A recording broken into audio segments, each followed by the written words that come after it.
Bunda hari ini bagaimana kabarnya? Ya biasa mbak, badan saya masih sakit-sakitan, jadi malas melakukan apa-apa tuh mbak. Ya mengerti, memang nggak gampang ya kalau badannya sudah sering sakit. Tapi terima kasih banyak Ibu sudah mau meluangkan waktu di sini ya Bu. Ya sama-sama mbak. Ya, baik, sebelum lanjut saya mohon izin dulu untuk memperkenalkan diri. Perkenalkan saya Sesa, di sini saya sebagai konsulan Bu Eti. Sebelumnya apakah Bu Eti sudah pernah mengikuti sesi konseling? Mbak, pertama kali banyak sih Pertama kali. Nah, jadi sesi konseling ini adalah pemberian bantuan dari seorang konselor, di mana konselornya itu saya kepada konseling. Di sini konselingnya adalah berarti tujuannya apa? Untuk membantu menyelesaikan masalah yang sedang dialami sama Bu Eti. Saya tugasnya hanya membantu, nanti yang menyelesaikan tetap Bu Eti, seperti itu. Lalu di sesi konseling ini ada beberapa asas. Asas yang pertama ada asas kerahasiaan. Jadi apapun yang Ibu nanti ceritakan, yang Ibu keluhkan, itu akan dijamin kerahasiaannya. Yang kedua, ada asas keterbukaan. Jadi diharapkan nanti Ibu mau bercerita secara terbuka agar nanti proses konselingnya berjalan lancar. Terus yang terakhir, waktu konseling ini berjalan selama 45 menit ke depan. Semisal nanti Ibu kok merasa belum cukup, ya bisa menjadwalkan ke sesi konseling selanjutnya, seperti itu. Oh, jadi saya boleh bercerita nih mbak. Boleh Ibu. Baik, kalau Ibu udah merasa siap, bisa mulai. Oh iya, udah mbak siap. Jadi Ibu bilang katanya sering merasa sakit badan ya? Iya, gua sering bingung, lupa-lupa ingat. Kadang sok sedih kalau jadi nggak bisa beraktivitas seperti biasa gitu mbak.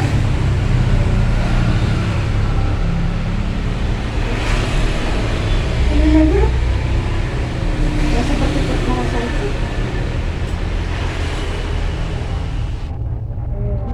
Saya mengerti perasaannya Ibu merasa lupa ingat, terus juga kalau merasa melaksanakan kegiatan sakit badan itu kayak kehilangan ya, nggak tahu mau ngapain ya. Ya, ya benar. Hari ini kita akan mencoba memahami tentang apa yang sedang Ibu rasakan nih, Ya, untuk membantu Ibu untuk merasa baik. Apakah Ibu setuju? ya setuju ya mbak. Di Ibu Sanjang suka lupa ingat, terus tidak bisa bekerja seperti bulan ini. Selain itu apa lagi yang dirasakan oleh Ibu? Iya mbak, karena saya sering lupa, sering kadang lupa ingat, badan saya juga merasa saya sakit, jadi saya ngerasa sedih mbak, kayak kok seolah-olah kayak musuh gitu buat keluarga ya. Ya kayak gitu lah mbak, gimana mau gerak juga susah, terus nggak bisa aktivitas kayak semula. Ini sedih sih mbak kalau ngerasa kayak gitu mbak. Kalau mengingat kayak gitu sedih, biasa harus jalan-jalan, terus harus ngerjain urusan keluarga, urusan rumah tangga, urusan dapur, tapi badan saya sakit. Ya seringnya jadinya mager mbak, nggak bisa ngapa-ngapain. Ibu merasa karena Ibu sering lupa ini, jadi rasanya bergejolak. Ya kayak gitu mbak, saya merasa saya kok jadi beban keluarga. Biasa saya sendiri, harus anak-anak yang harus jalani, ya kayak gitulah mbak. Tadi Ibu bilang merasa seperti beban di keluarga. Coba kita lihat dulu ya apa yang membuat ibu merasa seperti itu, atau apakah ada kejadian gitu, perkataan orang lain atau siapa yang membuat ibu merasa pikir kalau ibu nggak gitu.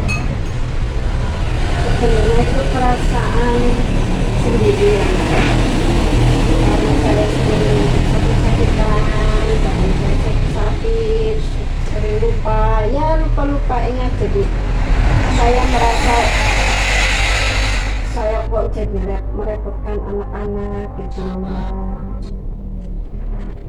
Wajar itu kalau merasa khawatir karena merepotkan anak-anak, tapi apakah anak-anak itu sendiri tak menyampaikan hal seperti itu? Sepertinya belum sih, tapi kayaknya ya belum menyatakan secara langsung ya. Yang semoga sih enggak jadi canda, karena gimana juga kan anak ya, moga-moga sih enggak lah Mbak. Bisa dilihat nih, mungkin hanya pikirannya ibu kalau ibu merasa merepotkan anak-anak, hanya pikirannya ibu belum kenyataan ya. Semoga Mbak ya. Coba kita ubah pikirannya yang tadi ibu, saya merepotkan anak-anak saya, itu kan negatif. Diubah lagi jadi lebih positif, daripada memikirkan seperti itu diubah saja. Anak-anak saya sayang sama saya dan mau bantu saya. Jadi nanti ibu nggak kebawa pikiran terus seperti itu. Selain merasa nggak apa sih yang bikin ibu khawatir dan cemas? Saya takut Mbak, kalau penyakit saya semakin berat dan saya tidak bisa merawat diri sendiri. Ya takutnya seperti itu Mbak. Takut jadi pikiran yang tadinya tidak merepotkan anak-anak, jadi ya kepikiran seperti itu. Karena intinya karena saya takut kalau penyakit saya tambah parah, nanti saya nggak bisa ngapa-ngapain. Jadi cemas itu wajar nih Bu, tapi kalau ada dukungan keluarga dan perawatan yang tepat, insya Allah bisa hilang kecemasannya seperti itu. Ibu juga bisa melakukan hal-hal yang bisa ibu lakukan untuk mengatasi kecemasan, misalnya kayak tarik nafas, jalan-jalan, terus relaksasi, jalan-jalan sedikit olahraga, atau bicara sama orang yang menurut ibu nyaman, belajar bicara.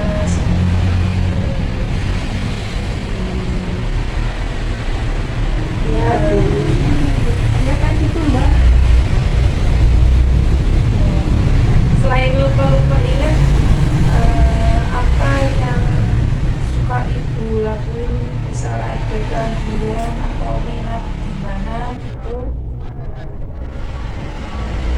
Ya saya dulu suka memasak ya sama menjahit, ya dikit-dikit lah masak buat anak-anak, karena suka bikin kue buat semua anak-anak.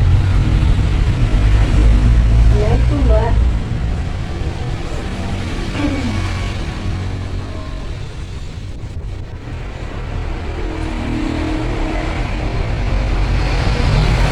Itu bagus sih Bu, kalau ibu suka masak, suka keahlian-keahlian kayak gitu, menunjukkan kalau ibu itu sebenarnya kreatif dan punya banyak kemampuan di.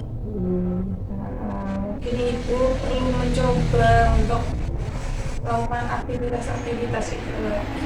Masaknya jangan yang berat-berat, yang ringan aja. Terus dengan dengan melakukan aktivitas seperti itu lagi bisa membuat ibu merasa lebih berguna dan percaya diri.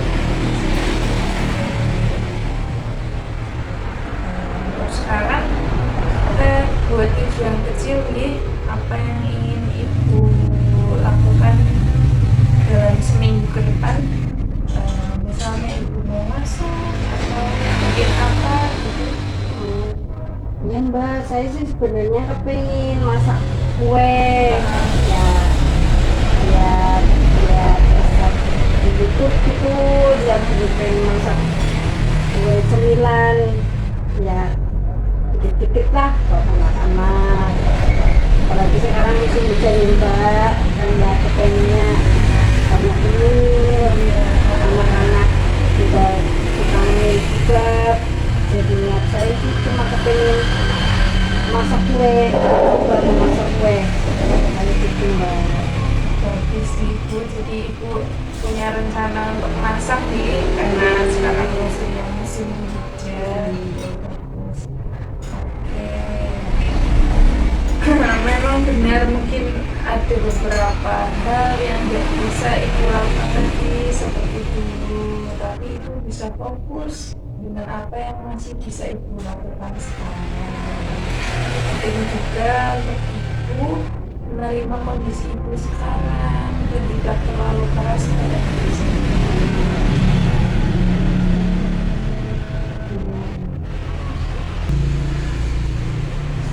Apa enggak Mbak? Oke.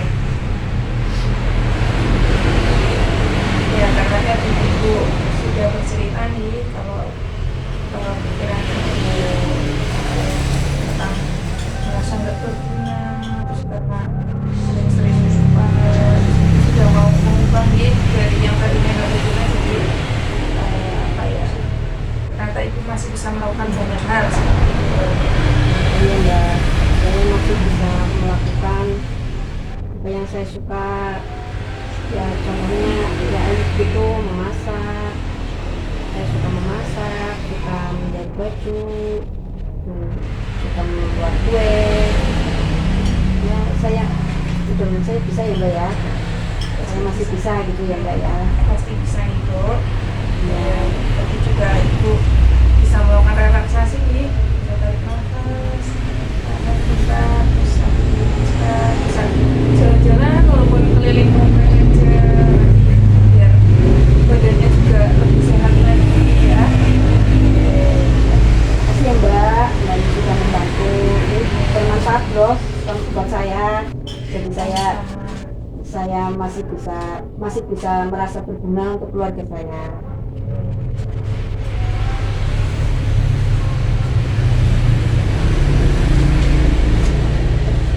Gak terus menutup.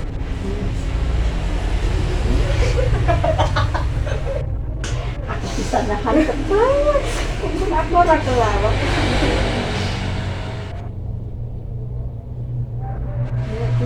Dari ibu yang terima kasih Mbak sudah dibantu. Ya, saya merasa senang Mbak dan sedikit lebih lega karena kedatangannya Mbak ke sini ya sedikit banyak membantu saya. Saya merasa lebih tenang Mbak, lebih sedikit lega karena kedatangan Mbak ke sini. Saya senang dengarnya juga Bu. Jadi tadi yang sudah dibicarakan nih, perubahan juga nggak terjadi selama semalam. Jadi ibu juga harus berusaha dan oke, karena waktu sudah hampir habis. Sebelum sesi konseling tutup, apakah ibu masih memberikan sesi konseling ini? Mungkin Mbak, tapi belum tentu ya Mbak. Tapi semisal nanti sewaktu saya butuh Mbak, saya bisa menghubungi Mbak. Bisa ibu, bisa lewat WA saja. Iya, mungkin saya menghubungi Mbak ya.